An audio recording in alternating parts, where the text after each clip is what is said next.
हमारे कांग्रेस चुनाव घोषणा पत्र जारी करने के मौके पर कांग्रेस पार्टी के भूतपूर्व अध्यक्ष और हमारे चाहते नेता श्रीमती सोनिया गांधी जी और भूतपूर्व अध्यक्ष श्री राहुल गांधी जी और यहाँ पर पधारे हुए हमारे कांग्रेस पार्टी के सभी नेतागण और खासकर इस जो घोषणा पत्र को तैयार किए श्री पीसी चिदम्बरम जी, केसी वेणुगोपाल जी और सारे वर्किंग कमेटी के मेंबर्स, मीडिया के मेरे दोस्तों, आज मुझे ये भी याद करना है कि बाबू जगजीवन राम का जन्मदिन भी है और जो बाबू जगजीवन राम हमारे पार्टी में बहुत साल तक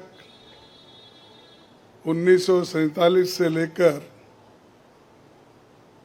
1984 तक 1984 तक वो इस पार्टी में रह के काम किए।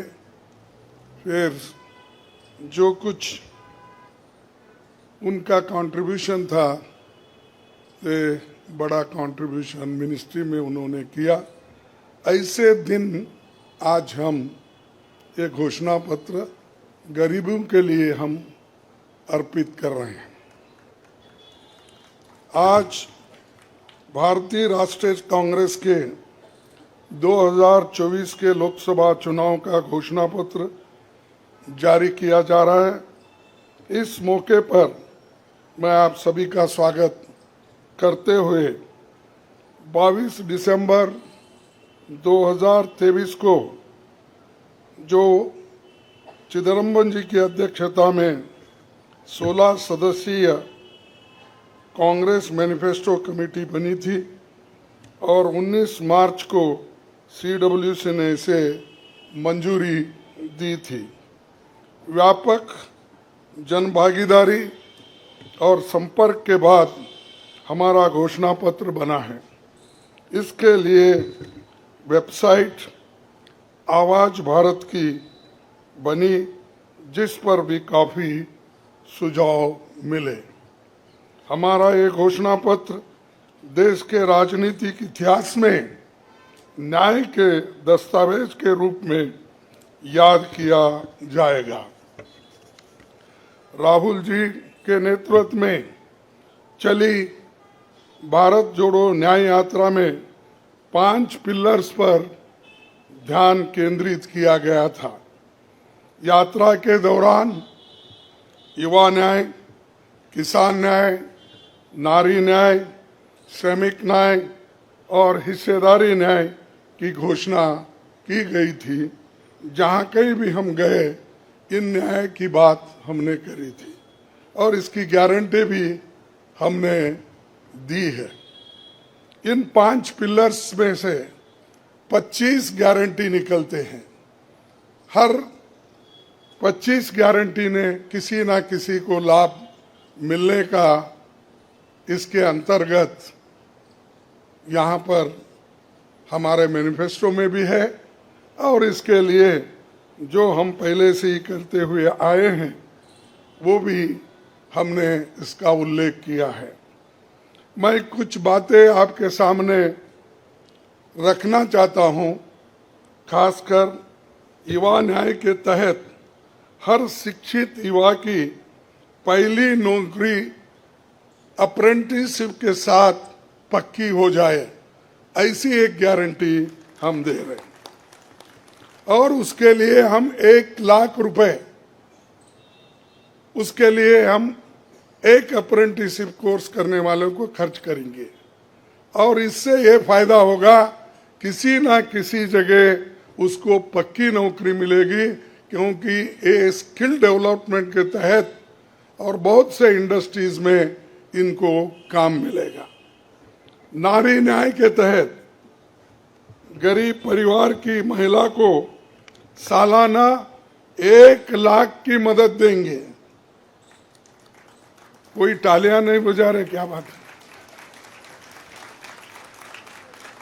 गरीब परिवार की महिला को सालाना 1 लाख की मदद देंगे।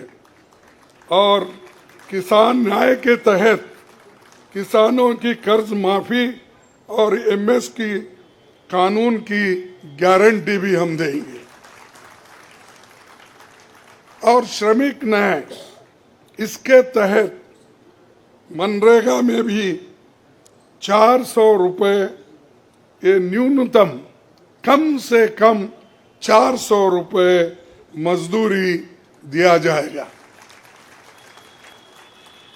हिस्सेदारी न्याय में सामाजिक आर्थिक समानता के लिए हर व्यक्ति और हर वर्ग की गिनती या जातीय जनगणना होगी, जिससे सबको फायदा हो गया, या किसी के फॉर में किसी के अगेंस्ट में ये नहीं है कि हालात को समझने के लिए ये जातीय जनगणना करेंगे, जैसा कि SC ST की जातीय जनगणना होती है।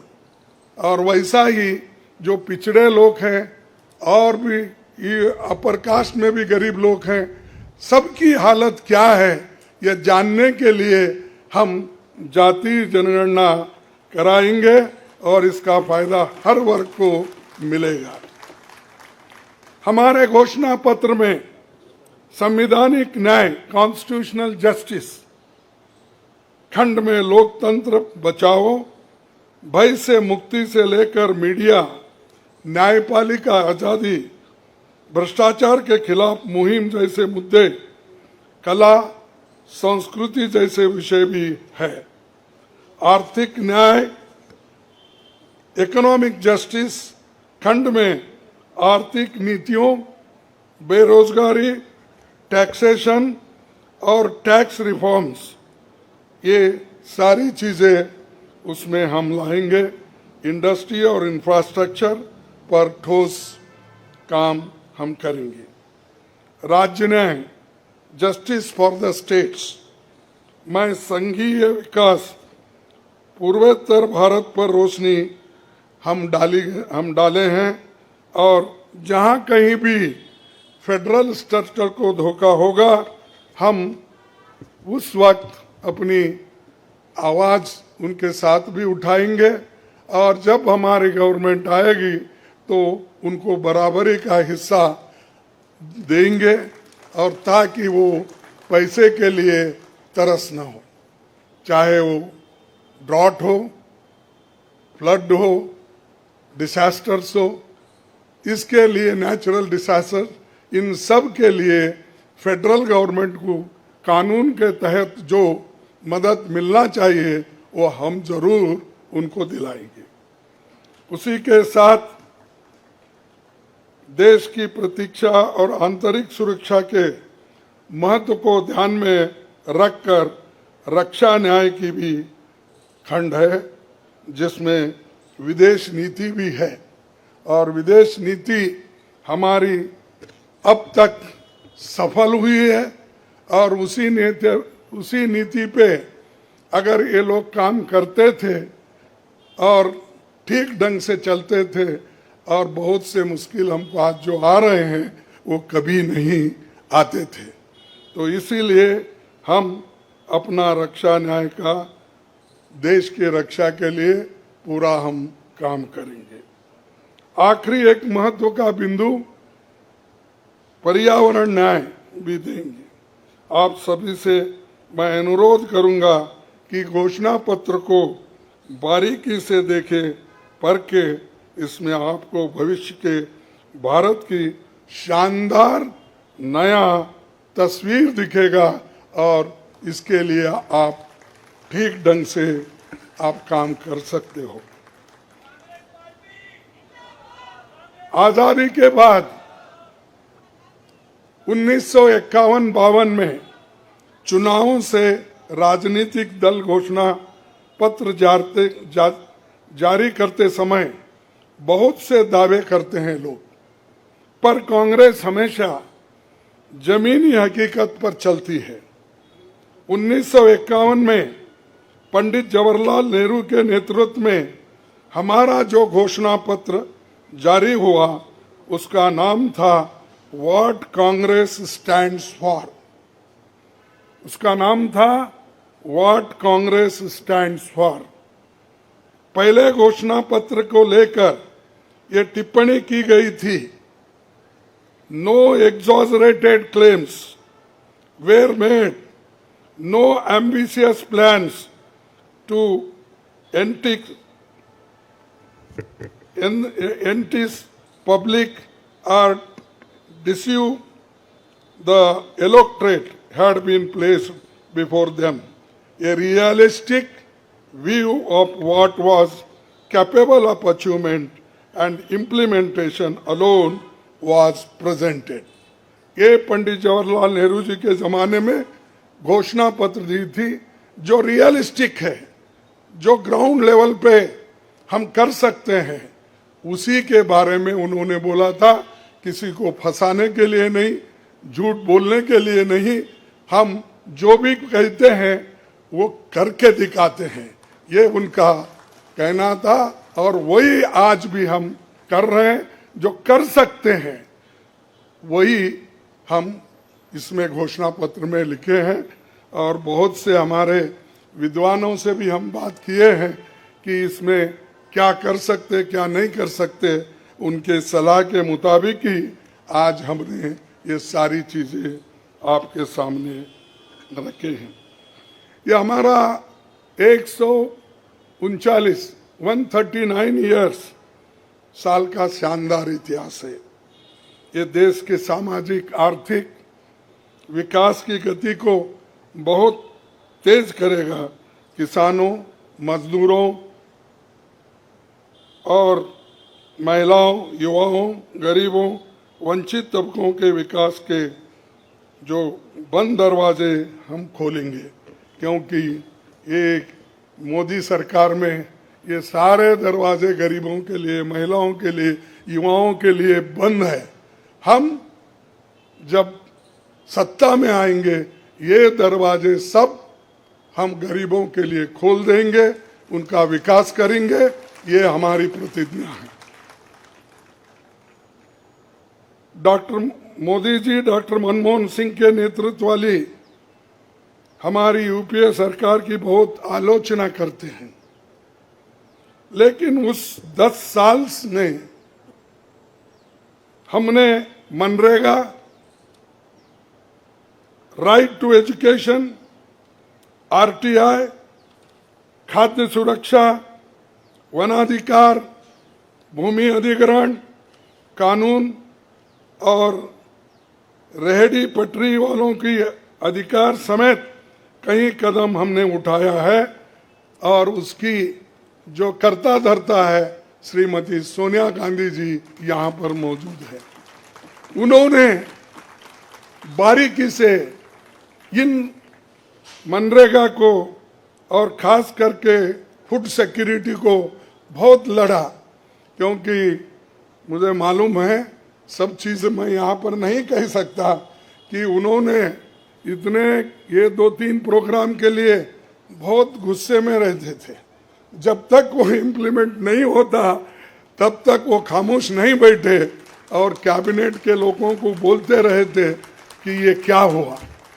जब हुआ तब वो भी खुशी मना लिए और हम भी लोग बोले कि भाई ठीक हो गया। और जब बाहर इसका गया कि जो ये मनरेगा का, फूड सिक्योरिटी का और कंपलसरी एजुकेशन का ये जो संदेश बाहर गया, तब लोग सभी खुश होने लगे, सभी बोलने लगे ये बहुत अच्छा यूपीए गवर्नमेंट ने किया, सोनिया गांधी जी ने किया।